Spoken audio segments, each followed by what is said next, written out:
At Crime Stoppers of Houston, our mission is to solve and prevent crime, which means that we have a vested interest in initiatives that work to reduce recidivism rates and, in turn, prevent future crimes from occurring.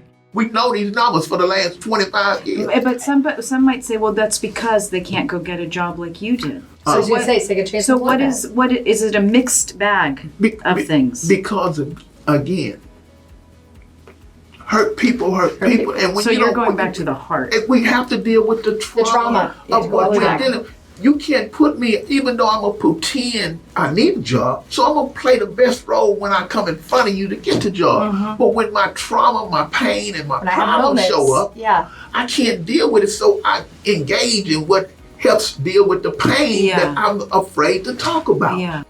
Today on The Balanced Voice, Rania and Jenn welcome Reginald Gordon, better known as OG1, for a discussion about criminal rehabilitation.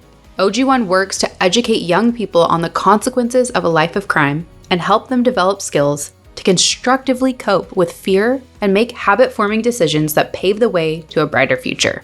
This is the Balanced Voice podcast. It's so great to have you, Reginald. We're going to call you OG1. Perfect. We're going to call you that by that. That's why everybody, all the people know me for the work that I do by OG1. I love that. Yes. And you know, people say, Crime Stoppers, you're so tough on crime, and they kind of put us on this basket of not having, or a bucket of not having heart and compassion for those who are incarcerated or going through the system, and that's not true. And that's one of my big issues on how do we break that stigma from Crime Stoppers being an enemy of the community when people fail to understand that you're a great support system when it comes to stop the crime and the violence. Yeah. But it's that thing that we have to break from the community, what the word snitch means. Yeah. That word have a powerful hold on in the community, and we have to try to break that stigma. How are you trying to break that? Well, we're going to have to engage more into preventive measures to how we team up, even like I say, even dealing with the police department in the community. We got a history, we got a bad history of things happening, and we have to see how can we build a better relationship when it comes back to community policing, to where they're involved in the baseball game, the football game.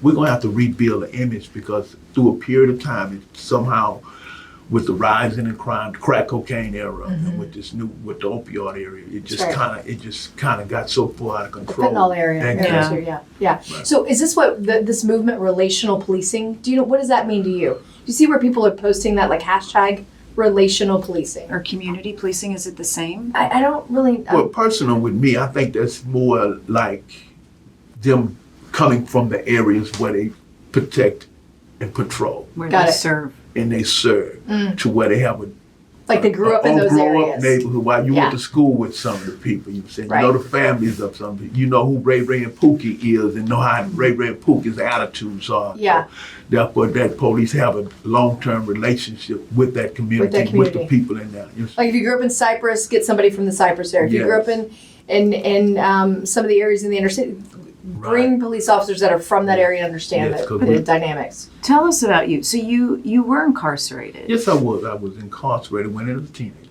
When you were a teenager? Yeah. How old were you? I was 16. Right. Just turned 17. Hanging with the wrong crowd. I'm saying, come from a very abusive background, family. Father was an alcoholic, so I come from a very alcoholic family. So therefore, when my father left me at the house with me and my other 5 or 6 brothers and sisters, I had a self-esteem problem, and I had another issue that I didn't want people to understand. It was called dyslexia. I had a reading issue, and that reading issue caused shame and embarrassed me, because even when I was going to school at the time, I was the kind that when I got there, I would sit at the back because it would cause people too long as I showed up and signed the attendance sheet. Yeah. That was Less attention was on you if you were me. Yeah. But when the attention came to me, and then when I had to get in front of the school in the classroom and perform, my problem showed up that I couldn't read and write by the 6th or 7th grade. So therefore, what that done brought me closer to leaving school, because shame and embarrassment set in at that time. The vulnerability was exacerbated. And my mother and my family wasn't a big educated family to where they could do the things that keep me caught up in the school system. So the streets became more comfortable in the lifestyle that I felt that I needed to live. The people that surrounded me and supported me in my areas that felt the same way I did. They became like your family. They didn't challenge me in my area of my shame and embarrassment. All they wanted to do is know how can you hustle with us. Yeah. You know what I'm saying? That's all they needed me to do. They didn't need me to think with them. You know what I'm saying? They were going to do it. If I couldn't think, they would think for me. Yeah. So the streets became my best friend, became more comfortable with me.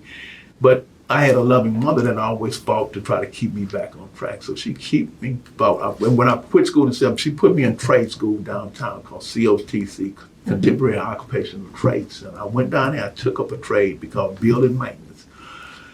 I took up the building maintenance trade, finished it, completed it, still went on to become employed at an apartment complex. And that stayed with me for a while. Then transportation got bad, things fell amongst me, and then the streets started pulling me back to them. And I quit that job, and before you know it, we started doing robberies, me and 6 other fellas. And in the robbery, we got busted doing aggravated robbery. And I want to ask a question. yes, ma'am. What does it feel like when you're when you're actually out there doing the robberies? What are you thinking, and what does it feel like? You know, if you have if you have a family structure at that time, but when you justify your behavior, when you load up on whether alcohol or drugs, Yes. you load yourself up to cover up the family structure that you come with, knowing even when you know you're doing wrong, and after you do it once or twice, you become numb to the pain or how you feel towards other people because you become so mentally dead yourself mentally and bringing pain to other people and doing what you're actually doing on the street. So you become so numb and you lose empathy. You lose empathy. For humankind. And you lose empathy for humankind because the distance that you have made between your own personal hate. Yeah. You know what I'm saying? You take it out on other people. Causes of youth violence. I was looking this up just to prepare to talk to you. Media influence, communities and neighborhoods, domestic violence, child abuse, insufficient parental supervision, but you had a loving, engaged mom, peer pressure, drugs and alcohol, a traumatic event, or mental illness. So you went through the system. Right. And you must have identified something while you were serving time, or where did you turn around to become this iconic sort of, you went from scared straight to OG1, and I want to talk about that. Okay. But what caused the whole change in your life? Well, actually, during the time I was incarcerated, I had to go through a few things to get me to realize that, this is not the place I wanted to be. I ended up my first 4 years because I refused to work in the fields picking cotton on Ferguson Unit with a horse. Wait, explain that. I don't even know somebody has. That's what they were going to have you do? Oh, in Ferguson Unit in prison, that's what I was doing when I made a rebellious move to quit and lay it down in the field, and they locked me up for my first 4 years of being incarcerated on Ferguson Unit because I refused to work in the field with the horses chasing behind me picking cotton in the cotton field on the Ferguson Unit. So I laid it down, refused to work, and by me refusing to work in the state prison, and I was in solitary, and as I was going through my mental, you're solitary, you're locked up for 23 hours out of the day, you get that 1 hour to play recreation. So as I going through, I had many thoughts in my mind because I was juvenile in prison. I didn't appreciate how I destroyed my life. Things go to reflecting in your mind, the demons on one side talking to the demons on the other side. You're mad here, but then you're like, what the hell? And then now, I tried to commit suicide 2 or 3 times. So I was trying to get myself together. Then, I started reading, looking at books, did my reading. I started becoming better at reading in prison because I was reading over and consistently.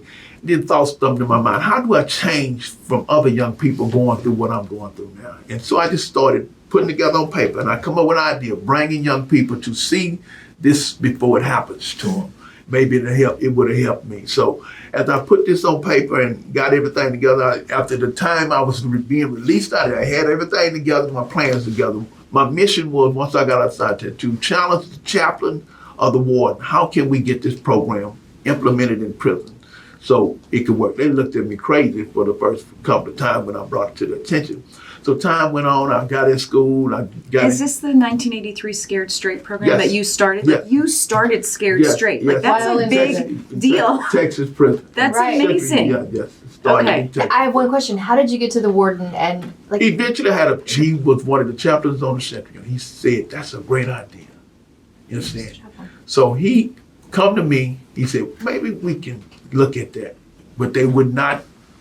The warden wouldn't agree with it. So he said, "Well, let's try it. Just bring him in the chaplain office to where we could just talk to him without putting all the other programs involved with him, like hollering, screaming at him. Yeah. Bring him in there and just talking to him, see how they work." I think that's so important because for those that have family that are incarcerated and they feel like if they have a good idea, they can help the community and create prevention or prevent this from happening, go to your chaplain. Yeah. Tell their family member that's incarcerated, go to your chaplain if you've got great ideas that we're now seeing such great benefit and from. that's what I did. I went to, what we did was brought a group in Fort Bend County out of the Sugar Land area. We brought them into the chaplain office because I had got shipped off Ferguson unit.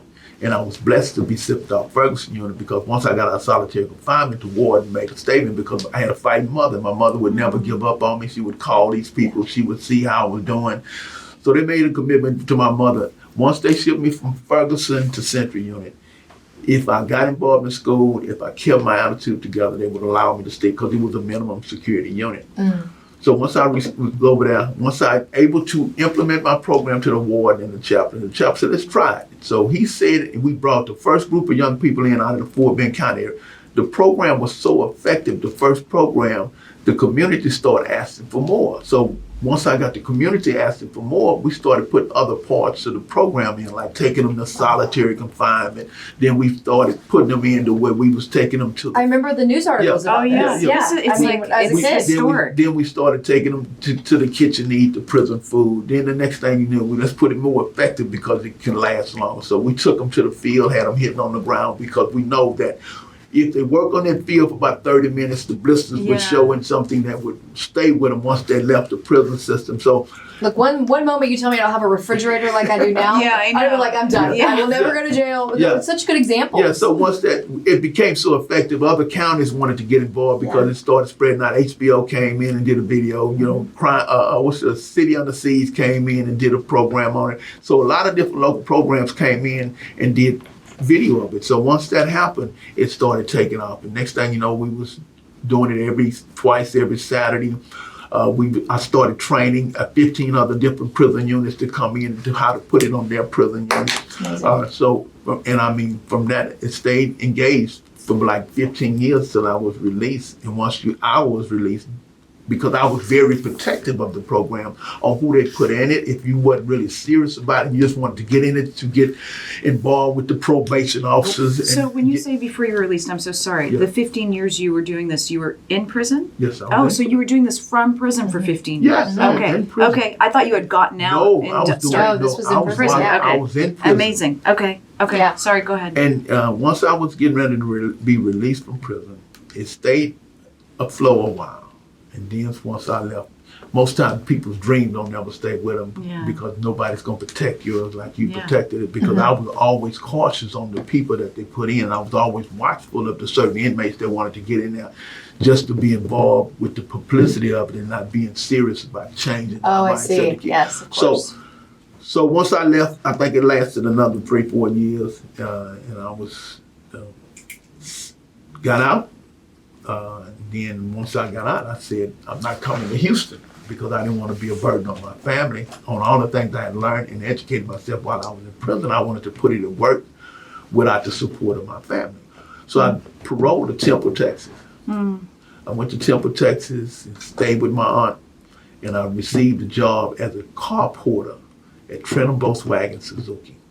And as a car porter, I stayed a car porter for about 4 to 6 months. I stayed a car. How hard was it for you to get that job, like a second chance? Well, I always, due to me learning in the program how to sell myself, I was able to sell myself, and to the manager at the car dealerships, and they gave me an opportunity and chance to be a car porter. Making pretty good minimum wage money. So after I got in there, I was so grateful to have the job and getting the cars ready and prepared. One day in the newspaper, one of the salesmen transferred to another place, and it was an opening coming at the job. And I come in the next day, suit and tie with my necktie on, and the manager looked at me and asked me, "Where are you going?" I said, "I'm here to apply for the job." sales job. Exactly. I had learned how to salesman that was Oh, working. And within my first year of being a car salesman, I became car salesman of the year. Oh, my Wow. That's amazing. At Trenum, Volkswagen, Suzuki. So I stayed at Trenum for like 5 years before my mission was to always come back to the Houston area Once you were established. and come home to Yeah. Houston and get back into what I was loving to do. Because I had built up a great relationship with the Harris County Juvenile Probation Department, Judge Baum, that was bringing kids to the prisons consistently. I worked up a great attitude with a lot of the probation officers in the Houston area, and I was already, once I was released, coming back speaking, even when I was in Temple, speaking at a lot of different events here. So I transferred from Temple to Houston, and I come down here, and I put me a 501c3 together when I first got here, which is Operation Outreach, OG1. And OG1 was, like I said, was the acronym of Original Group 1. How do I capture the attention of this generation that's so thugged out, gang banging? And I know that's the population I love working with, that's very aggressive, that God have gifted me with the talent to know how to get their attention. So I was blessed to receive a contract with the Harris County Probation Department dealing with their gang intervention program. So I started doing gang intervention, prevention before detention, where I was going through all their different CUPS units, setting up my platform, background platforms, and giving presentations to young people and their parents. So I did that for Harris County Probation Department for like 12 to 13 years. I also established a program at the Catholic Diocese Church over there at Holcomb, dealing with parent team workshop, where we would work with the parents and educate the parents one week and educate them on the new drugs, the new crimes, and things that kids gang with lifestyle. If your kids are asking you to buy him some red tennis shoes and a red belt and a red shirt, he just don't like red specifically. There's It's not a his favorite reason. color. It's not just his favorite color. Yeah. It's something else. This is something you need to investigate. Yeah. He may be part of some type. So OG1, your new program doesn't focus so much on the scared straight model, but more on the power of education. Exactly, yes. Because I understand dealing with the generation of young people, you must understand that fear only lasts temporarily. I knew that from me once I was dealing with it. Fearing them straight was not going to work. Yeah, and we dealing with a population that's not afraid of too much. Trauma, the trauma that our generation and our young people have went through, they live from a fight, flight, or survival mode. That's a very important thing that you're saying. Agree. It's very important what you're saying, because they're not afraid of too. There's not a lot that rattles them. No. And it's universal. It's not just in the inner city, and it's not just in the suburbs. It's not just a certain color, culture, or race. It is these kids have seen so much. I think they've been desensitized by what they view. And they literally don't fear. That's why parents are having so much trouble with discipline. Right, Yeah. Before our parents could, or your mama could look at you and you would scare the straight so fast. It'd be ridiculous. Now that's not the case. It's that this is a generation that says it's easier to live a lifestyle of when I'm gonna die. So therefore they live for the moment. You know what I'm saying? So when you're living in for the moment, they're always in a high adrenaline lifestyle that they're living through all the different traumas that they go through, especially, the generation of young people that I deal with in the lifestyle. We have to build and my method now is how we build a platform of letting them feel safe when I approach them. So I approach them. Safe, trusted, and heard. And it starts with being heard, right? Safe, trusted, and heard is a powerful message, because again, they don't feel heard by people that they feel supposed to love them. You know what I'm saying? So what I try to do in my new way of approaching, I still approach young people in a honest, aggressive, truthful way, because I need them to hear what I have to say. So they love me for my approach and how I aggressively approach them. But they respect me because they can sense love coming out of there, and they can sense protection coming out there. You know what I'm saying? So we have to still be aggressive and be firm in our discipline with them, but they have to respect you. So therefore, dealing with this generation, I think that we know that trauma is an issue that we downplay in the areas of dealing with how it affected me, that I was traumatized. Before I went to prison, I was traumatized. While I was in prison, I was traumatized once I was released from prison. And I never got any treatment for it, because once I was able to be so filled up with this different sickness, I shut people down. And what our young people are doing now, they're wearing this mask and they set people down, not dealing with the pain, because we haven't built men to know how to do what we doing now with my partner. We doing trauma-informed care at the approach and how we deal with young people now. And you feel like the role of you as a man doing it. Yes, I was just going to hit that. It's more effective. As an anger management counselor, he's an anger management counselor. As I do my groups, all you have to do is ask during the groups of young people, how's the relationship between you and your father? Mm-hmm. You would set off a trigger that, some of them be ready to storm out the room. Some of them be so angry and frustrated because, again, for years, men have not been taught to embrace their boys with a firm, loving man hug, or tell that child and look him in the eye and say, I love you. Mm-hmm. And a lot of boys is missing that piece in their lives, and they don't know how to respond when men tell them, I love you, or men tell you, let me give you a manly hug and a bonding. It's foreign to a lot of young men. I have this theory, Reginald, that there's a mother's role and a father's role, right? And because we give birth to these children, there's already a symbiotic relationship between us and the child, right? But the father, in some sense, I think there's this old thing that says, if the child looks like me when it's born, then I know it's mine. Like there has to be a formed or created relationship with that child and its father. But I've always believed, and I am pro-woman, I am like conservative feminist, like I'm all about women and empowering girls. But I will tell you that I believe the most important relationship in my two sons' lives is their father. Right. Yeah. It's where they get their acceptance from. Right. It's where they get the approval from, because they know they're always going to get unconditional love from us. Exactly. But when they lack that, so tell me, are you building more men? Are more men coming to the table to step in for these boys whose fathers have abandoned? I was an abandoned child by my own father at 18 months old. And I had a great stepfather that stepped in. So, do you see? Is that what you're trying to build too? To be honest with you, it's very few men. We have to break the stigma amongst men. That's one of the things that I've been doing lately, is trying to deal with the mental health conference I've been doing every end of every month, called Brotherhood Breakfasts, where we bring men into the facility that's having issues with dealing with the emotions, feelings, problems, to bring their boys with them to where they can express some of the pain that they're going through and speaking out. So we have the Brotherhood Breakfast where we can sit down and let men speak what he's going through. How do you relate with some of the issues, like building a strong relationship with your son to where he feel like he's safe with you and not feel like you are an enemy of his. An adversary, yes. Yeah, so those are some of the things that we're trying to work with. And then teaching men that how, as we do in the group, you're saying how to be more, when you're informing it to you, instead of going at your kid, what's wrong with you, we're asking them what happened to you. That's right, trying to understand. Trying to understand. Yeah. We're saying so those are some of the issues that we're trying to place as we do the workshops around the city. Thank you to our sponsor, FlipLock, for making this episode possible.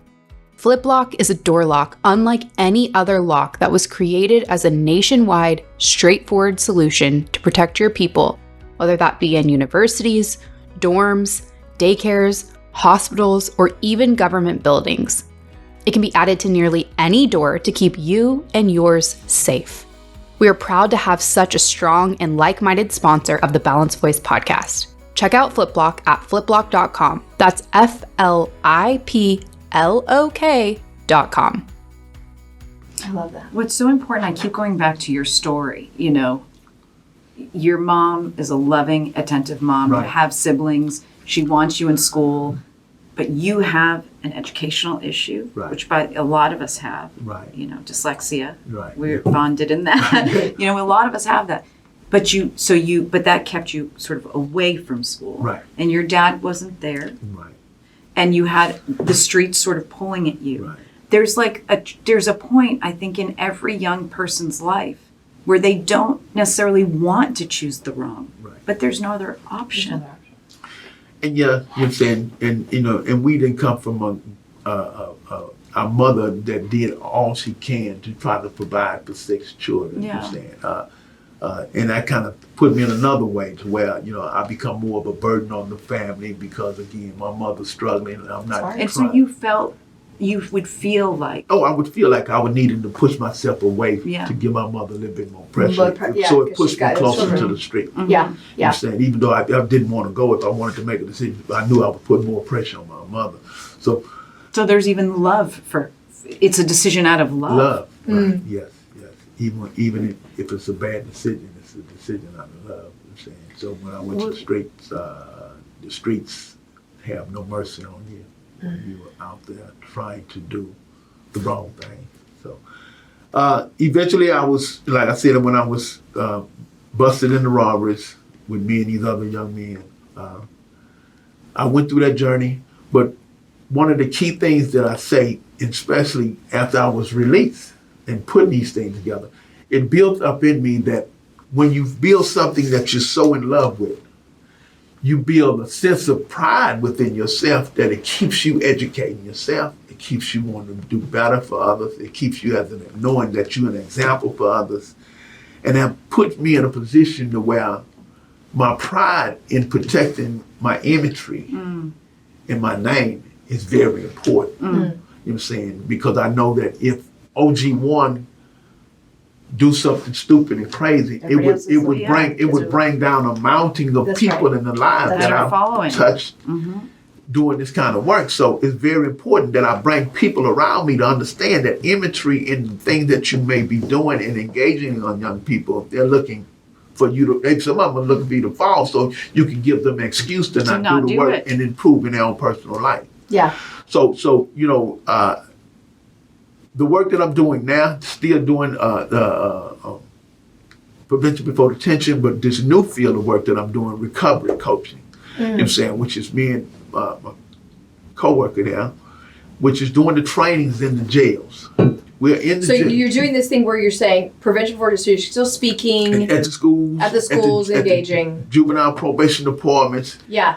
But the key thing in this day and time, what I'm saying is that we have to really break the image of how this incarceration thing is going. Yes. How do we stop this recidivism rate? We've been knowing the numbers that 8 out of 10 Yeah. get out, go right Get back back within a 2. We know these numbers for the last 25 years. But some might say, well, that's because they can't go get a job like you did. So I was gonna say, take a chance. So to what look is it a mixed bag of things? Because again, hurt people. And when So you you're don't- going back to the heart. we have to deal with the trauma of what we're dealing with. You can't put me, even though I'm going to pretend I need a job, so I'm going to play the best role when I come in front of you to get the job. But when my trauma, my pain, and my When I have problems moments. show up, Yeah. I can't deal with it, so I engage in what helps deal with the pain Yeah. that I'm afraid to talk about. Yeah. So you're breaking it at that point. We're breaking it. We have to break it. Yeah. If we're going to Yeah. change the Yeah. direction of how Yeah. people, and it can be done. It can be done. If men can relate to men and deal with you can't come to the table with me and tell me know anything and I don't recognize it and call you out on it. We have to be called out on the core problems that we deal with. And I personally believe that, you know, as I deal with survivors of trauma, you also kind of have to come from the same background. Yes. What? It's the like I can't be a white female going into a prison speaking to a black male about a scenario in an environment and a culture that I don't understand completely. And we got to be But honest you about can that. love. But I can absolutely love. We can love you. We can That's the big absolutely thing love. is that somebody might say 100%. you don't understand, therefore you can't love and have empathy, and that's No, what you can love and kills have me. empathy. Yes. But you can't do some of the hard Yeah, work because yeah. it. And that's what I love about this new recovery coach movement around the country, because what they're doing, we're breaking old mold that if you're ex-offender, you can't. We're breaking that mold. People with lived experience can connect with people with lived experience Correct. a lot more because, again, we've been there and done that. People will open up to you. And the key to getting back to the issues and the core of the problem, getting the person to open up to the person in front of them. Yeah. That I can trust them They trust. with. I can trust them with the fears that I've been hiding for so long. So how did you learn about trauma-based care? Is it because they're out of TCU is trust-based relationship Right. intervention? Exactly. Did you learn about this method while you were in prison, or because it's only been a thing for like 10 years, yeah. right? This is the new movement in the last 5 to 6 years. That's right. Going through the recovery coach training, even though like the new movement in which is the pilot program that was started at Unlimited, Daryl and some of the others kind initiated that program here in Texas dealing with the youth population. So to be a recovery coach, you have to go through these mental health peer pressure trainings to learn how to relate better with people in areas that we work with on recognizing some of the traumas and the triggers of the trauma and how to shut those triggers down once you engage that person in those triggers and those traumas. So this is a new method that I see that's going to be needed as we work through our jails, as we work through our juvenile and person in the school. But the basic thing that I say all the time, if we're going to get any of this to work, we have to get back in the village mentality, how we get back in the families and the community. Meet mother where she's at in the apartment complex to where what we're setting up over there in the Sunnyside. We want to set up trauma-informed training centers right now so we can have a connection to where everybody that's coming to certain areas of neighborhoods, they have to come through brothers with recovery coaches, teaching them how to recover from their problems and their means before you allow them to go in the neighborhoods in their communities around the mothers and the children. So smart. Yeah. Wow. Yeah. Totally. Are you getting the support you need behind this? The sad thing about it, we've been fighting this fight for a while, and the lack of support that you get, you don't get the lack of support you need from the community on issues that Will help them. that will help them. So are you, law enforcement is supportive? Yes, one thing about law enforcement, I've been blessed through Good Chief Fenner. relationships. Yeah. Having he's great amazing. relationship. He's so great. That he allow us to use the old police substation that's been closed down to use the building to do the work in that area. That's much needed work that needs to be done in the Sunnyside area. What about elected officials? Are you getting the They've been a great talk from elected officials, but big talk. not a lot of action. As long as the cameras are there, I experience the same, my friend. And then, so we got elected officials, we got law enforcement. Now, and what about business? What about corporations and small business? We reached out to a couple of corporations and companies in that area, but right now we haven't had any major people that come in and support and sponsor what we actually need. Okay, so all the business of Sunnyside. Yeah, I know. Well, That are beyond in that area and beyond, Yeah. any of the areas that they're going into, as they go into the areas, you need to stand up Yes. to get the community to go into those businesses and support this program. Exactly. And see, what one of our other mission is, we want it to be a one-stop shop, a wraparound program, to where once a person is released from jail, he can come there, he can get his IDs, his license, and he can have his personal coach and counselor to deal with when we know that therapy, work, and sessions cost money. Yes, of course. Yeah, absolutely. And what we want to have the person to be set up with the person and the therapist as we train them as they come out to be recovery coaches, to find the one that he's comfortable with to open up to. I think we could bring down domestic violence. Oh, For absolutely. sure. For Because sure. when Trafficking. sex trafficking, Yeah. because when the men are on the ground in the communities, in the apartment complex, the mothers can reach out to the men and the boys can see actual men Surround. that's uniformed up. Right. And surrounds them with And love. surround them with love and protection. It Yeah. was a study done in Louisiana last year to where the school was out of control. And the principal and the teachers didn't know what to do with the students.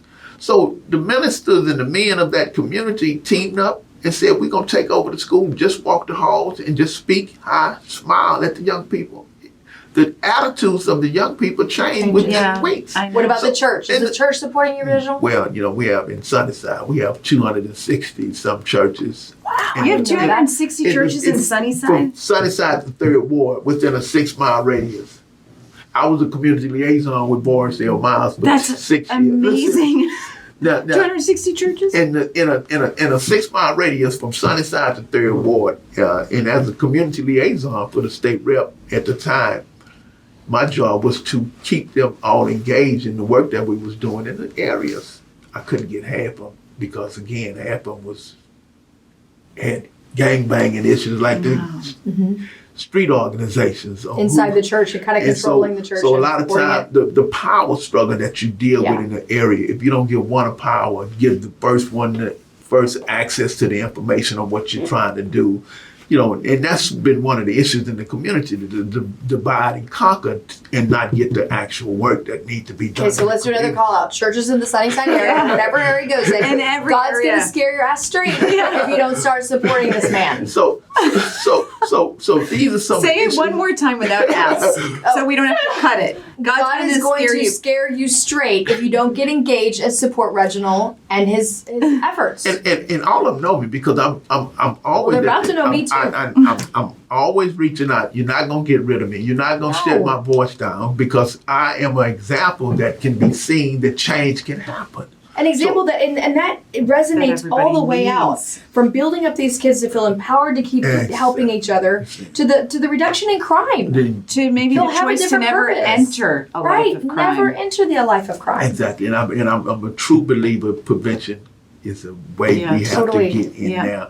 Again, with the new rise and the new drugs that's hitting the street, my community is dumbfounded on what fentanyl can do to the family. I know. After I went to 2 drug conferences, one at the United Way and the DEA, she's kind of, you could see it in her eyes and her voice, the fear that's coming when they put this stuff in the marijuana of our children that our children love. It's so scary The- to me. the whole The crisis of fentanyl fentanyl. crisis is one of the scariest to me. And for her to be trembling as she speaks this here, and the work that we do, working with young people, that is one of their medicated pain drugs that they use to deal with their personal problems. Like Xanax, you mean, and Xanax, Adderall for the P30s, P30, and it's being laced marijuana, now. and it's being laced, and young people are finding ways to medicate themselves instead of dealing with the pain. Suicide rate amongst our young, especially between 10 and 24 young people, that we have to be somebody that they're comfortable and opening up to talk about what they're going through. So those are some of the issues that I think that we have to really engage to be an area where you can drive, a mother can drive a son up to something is going on with my son. He will open up. Is there anybody here that can talk to my son? Without the fear of I can't afford it. Yes. Huge. Yeah. And I lose his life because I got to use the word I couldn't afford it. But if I had the right people in place to where I could take them to get the issues served that he needs or she needs in the area. So I think that this is an important time that we have to really engage. How do we engage back in the family issues at the root cause of it and have a station like in California? I really admire what's the program called? Hood. He's a father board. He have a program called My Hood is the Hood program. It's dealing with all gang members coming out of prison. The way it's a one-stop shop to all those gang members that come out. Homeboy Industries. Homeboy Industry. That's it. Homeboy Industry. Okay. And it's a powerful program that he has out of California. And he brought down the gang problems in that area because the gang members had places that they could come and address their issues with in peace. Nobody wants to carry that trauma. Nobody does. I want to ask you a question. What about the young person that says, look, I hear you, but I got to make money. And I make money selling drugs, selling girls, selling boys. I make more money that way than sitting there. Now I'm going to fix my trauma, try to go to school, try to get a job. I'm not going to make anything for my family. That's the issue that people bring up. Nobody wants to, no child, no young person wants to stay in the life of crime. Yeah. We don't like looking over our shoulder all the time. But if I got to eat, my stomach is growling, a lot of young people say I have to do what I have to do. That's why it's so important with what we're trying to do with recovery.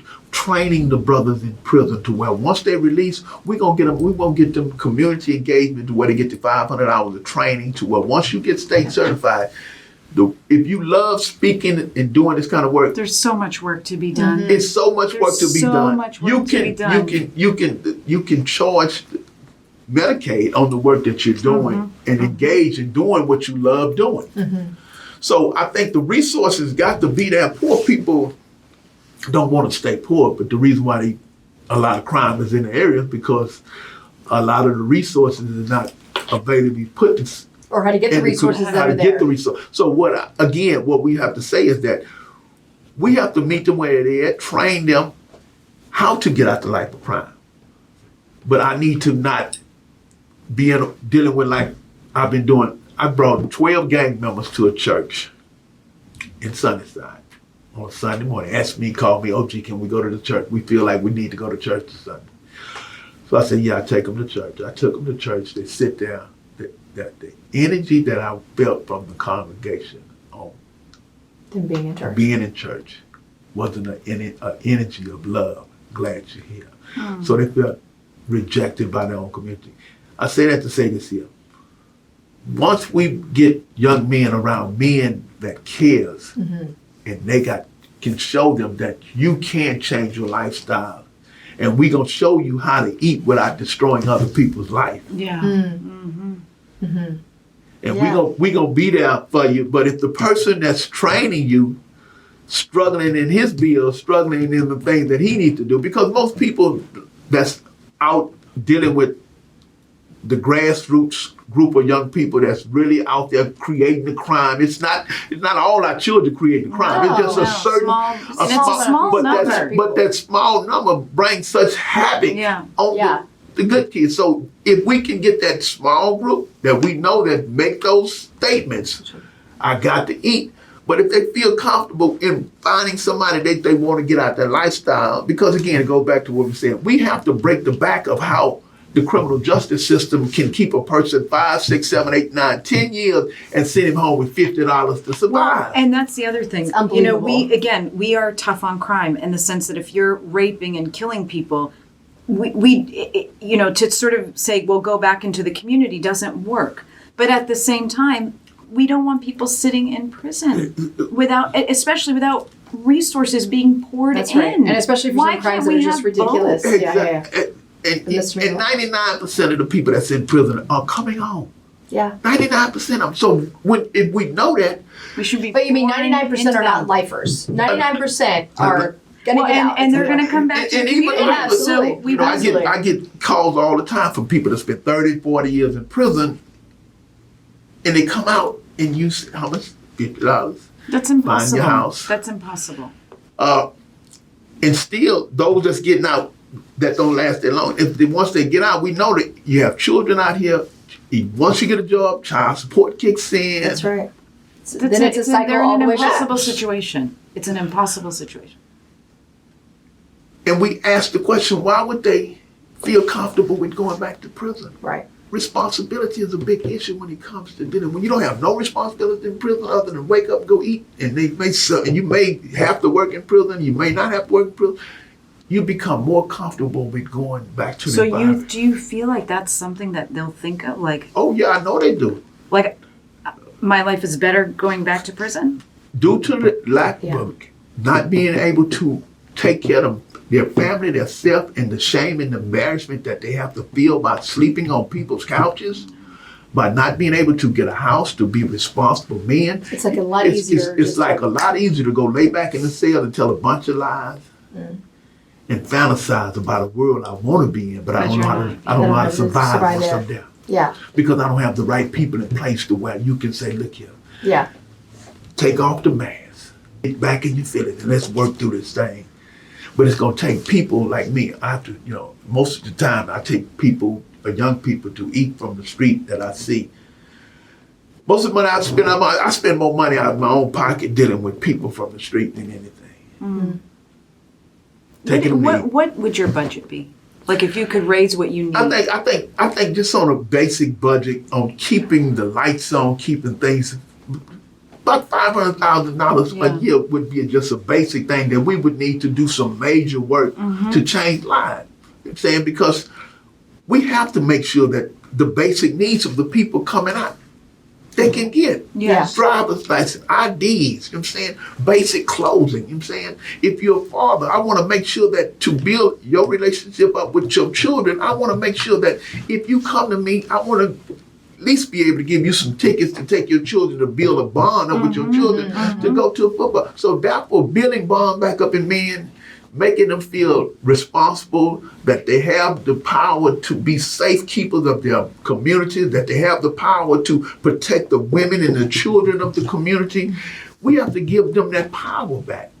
They claim they love the neighborhood, but if they don't feel like they have a part in doing something, but that shame base is there. Yeah, and I believe they love their neighborhood, but if the church if they feel rejected in the church, they don't know how to take part in the education provided. The businesses don't want them in there. I mean, Yeah, it's like just what do a you full-on expect? rejection And by the community. there was some commotion, and I think Harris County did this last year or the year before, where they removed sort of the check the box if you're a felon to go Right, work. yeah. And there was some uproar and commotion, like people didn't like it. But you've got to have a method to allow people to reintegrate into the community. Of course, to do that, though, you want to make sure that these individuals have been treated and healed, and somebody's been investing in and them. that's where it comes back to the trauma-informed centers, that where they come back, they come back in the response, because you have 50-year-old men with 15-year-old minds. Yeah. And you have, so therefore, when it comes to people that have rehabilitated themselves, to show their worthiness in the community, that they can look up to and respect, they open up and give you the power to get them on the right road. Because again, years ago, Harris County imposed a gang injunction on the 90 gang members in the Sunnyside area. First time in history that Harris County imposed a gang injunction on these 90 young men that come out of prison. And they was banned from the areas of the South Lawn, Sunnyside area for life. That's about to happen, on the Bissonnette. Is it? Do you know that on the Bissonnette, I didn't know that was one of the on the groups. track, Yeah. they're about to do an injunction So for all the women that are out there. They're Right. going to do an injunction. So Yeah. now tell them what's going to happen. Now, the injunction is that what they did with these 90 men that was considered nuisance of the neighborhood, if you got caught within a 2-mile radius of that area, you was going to prison. Clinton, you just going back to prison. Same. Going to jail. Going to jail. So the cycle starts over. Cycle starts over. So what happened is that they just random people that had been put on the gang task force list, even though they may have been out the gang for years and not. They were scooped into it. They were scooped into it. So the parents, the community was in an uproar with the politicians and the community leaders. That why would you do our children like this? There's many gangs in Houston, 20,000 known gang members in Houston. Why would you do our 90 boys like this? And most of their grandmothers and mothers live within that Sunnyside, South Lawn area. So the politicians asked me to initially be over this program, see what we can do with the judge and the community in Harris County. So we met every Tuesday at St. John's Church to see what we could do and come up with some program to try to get this thing back in court. I work with all the 90 gang members, got them in anger management, life skill classes, worked through court advocacy, take them to job hunts for 6 to 8 months to where we was able to get all those young men back on course to doing the right thing. It was That's a case study. That's a case extraordinaire, actually. Yeah. When we went back, when we took them back in front of the judge after I had worked with them, and they made some commitments to do the right thing. I mean, they were showing up, going to class. I was taking class. They was calling consistently because they wanted to not be banned from their community. From the grandmother, where the grandmothers live. Exactly. I'm sorry, we took like so much of your time, but I have to ask you one last question. Yeah. But it may not be a good question. Right. But I'm going to ask it Ask because it? it's here. Yes. So we work with victim families. Yes. And they'll film videos that say, if I were to die tomorrow, I want this video shown in front of the Texas Board of Paroles. Right. And I want to make sure this specific person never gets out. Right. Are there people that should serve a life sentence or are too dangerous to be released back into You the don't community? have to ask me that. Absolutely, it's some people that never need to be released. Oh, definitely. I mean, that's who they are, and I mean, you have to recognize the person for where they are and who they are. So therefore, I've met people I know should never be released. Exactly, because again, certain things just can't be tolerated and accepted, and for safety to go on, because things that people can do can cause normal people to stay in what we've been talking about, trauma. And what we're trying to do is break this irreparable harm, and we're trying to break how do we get people treated for trauma. And you shouldn't have to live around people that's going to keep creating the trauma for you. Yeah. You are amazing. You're really amazing, and we want to continue working with you. And there's a few people that I can think of in terms of grant funding because your work should be solidified and growing. I agree. Thank you, and I definitely appreciate your time. If you ever want to see a person that can shut down 300 people in a school auditorium, I would love to come see that. Hear a pin drop. Just come to one of the OG1 centers. We're coming. We're going to come. I love No, that. for Maybe we do sure. like something outside. I love Yes, that. I would love that. We That's will a do great it. idea. Right, yeah. Okay, we're Yeah, there. Appreciate it. Thank I you. love You're that. remarkable. Thank you. Thank you. And to Thank you so everybody much. else, follow OG1. We'll have all the information in the comments. We thank you, and we'll catch you next time. Take care, everybody.